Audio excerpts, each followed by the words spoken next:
அனைவருக்கும் வணக்கம். Welcome to our channel நல்ல சமையல் 24. இன்றைக்கி நம்ம ராமநவமி அன்னைக்கு செய்யக்கூடிய பிரசாதம் என்னன்னு பார்க்கலாம். அதுக்கு முன்னாடி நம்ம சேனலை மறக்காமல் சப்ஸ்கிரைப் பண்ணிக்கோங்க. பானகம், நீர்மோர், கோசம்பரை. அதுக்கு முதல்ல ஒரு பவுலில் நான் நாட்டு சக்கரை எடுத்திருக்கேன். நீங்கள் வேணுன்னா ஜாங்கிரி எடுத்துக்கலாம். 2 ஸ்பூன் போட்டுட்டு அது கூட 2 டம்ளர் தண்ணி ஊற்றிக்கோங்க, நார்மல் வாட்டர். 1 ஸ்பூன் ஏலக்காய் பொடி, 1 ஸ்பூன் சுக்கு பொடி, அதாவது ட்ரை ஜிஞ்சர் பொடி, அது கூட 1/2 ஸ்பூன் மிளகு பொடி, அப்புறம் ஒரு 1/2 லெமன் போட்டுக்கோங்க. லெமன் ஜூஸ் போட்டுட்டு நீங்கள் தேவைப்பட்டதுன்னா உங்களுக்கு துளசி கிடச்சா துளசி சேர்த்துக்கோங்க.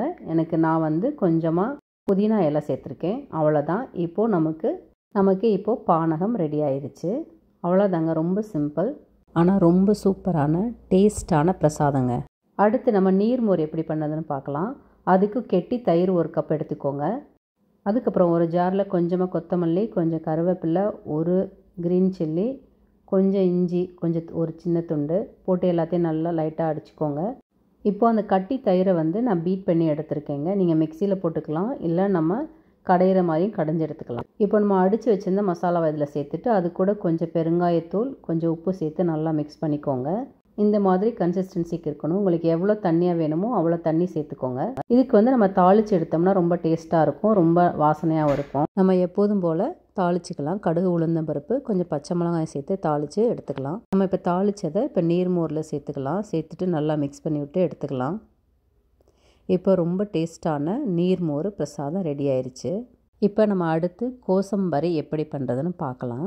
இது வடை பருப்புன்னு இன்னொரு பேரும் சொல்லுவாங்க.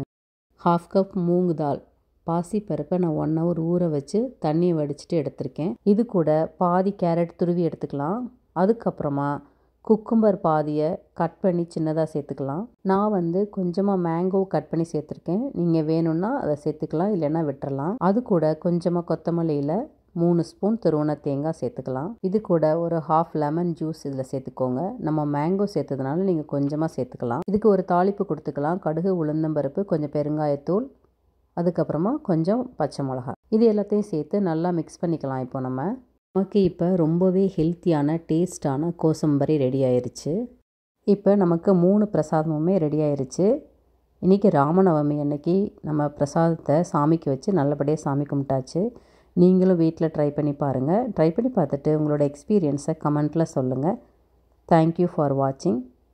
ப்ளீஸ் சப்ஸ்கிரைப் டு நல்ல சமையல் 24.